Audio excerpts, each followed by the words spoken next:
कि पटेल नगर विधानसभा सुरक्षित सीट से पिछली बार झाड़ू के साथ उतरने वाले राजकुमार आनंद इस बार कमल खिलाने के लिए मैदान में हैं। तो वर्ष 2020 में इसी सीट से 30,000 से अधिक मतों से पराजित होने वाले भाजपा उम्मीदवार प्रवेश रतन इस बार आप प्रत्याशी के तौर पर अपनी किस्मत आजमा रहे हैं।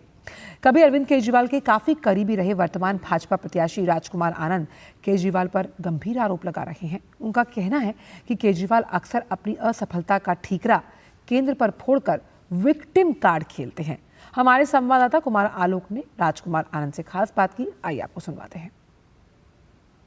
हमारे साथ पटेल नगर विधानसभा क्षेत्र से भारतीय जनता पार्टी के प्रत्याशी राजकुमार जी हैं। राजकुमार जी, किन मुद्दों को लेकर के आप क्षेत्र की जनता के बीच जा रहे हैं? हम सेवा का संकल्प लेकर राजनीति में आए थे और सेवा की भावना से ही हम पटेल नगर की जनता के बीच में जा रहे हैं।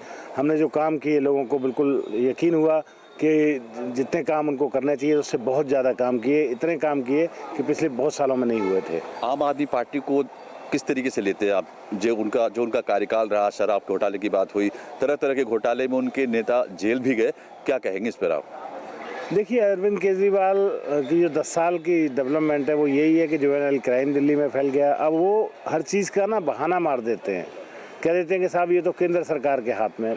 अरे भाई, कोई ऐसा आदमी चाहिए दिल्ली में जो केंद्र सरकार के साथ तालमेल बना के चले। वो जब ही होगा जब भारतीय जनता पार्टी की दिल्ली में सरकार होगी। सर, दिल्ली में जब लोकसभा चुनाव पिछला हुआ उसमें कांग्रेस और आम आदमी पार्टी का गठबंधन था और इस बार दोनों एक दूसरे के खिलाफ लड़ रहे हैं, तो इस पर भारतीय जनता पार्टी को क्या इम्पैक्ट होगा?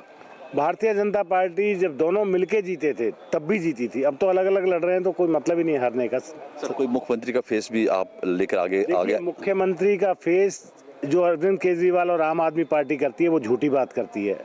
मैं तो पूछता हूँ कि आम आदमी पार्टी के पास कौन सा मुख्यमंत्री है, मुझे बताया जाए। अरविंद केजरीवाल तो एज ए सीएम एक्ट कर नहीं सकते। अगर वो कर सकते होते तो आतिशी को नहीं बनाते, और आतिशी को वो कह चुके हैं कि ये टेम्परेरी सीएम है।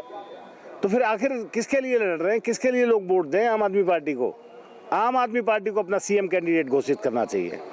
तो ये थे राजकुमार आनंद जी, जो पटेल नगर विधानसभा से भारतीय जनता पार्टी के प्रत्याशी हैं। और खासकर सीएम फेस के सवाल पर उनका कहना है कि जो भारतीय जनता पार्टी पर आरोप लगाते हैं सीएम फेस को लेकर के, उनके पास यानी आम आदमी पार्टी के पास सीएम का फेस कौन है? कैमरामैन जगदेव के साथ कुमार आलोक, डीडी न्यूज़, दिल्ली। और नई दिल्ली सीट से कांग्रेस उम्मीदवार संदीप दीक्षित ने गुरुवार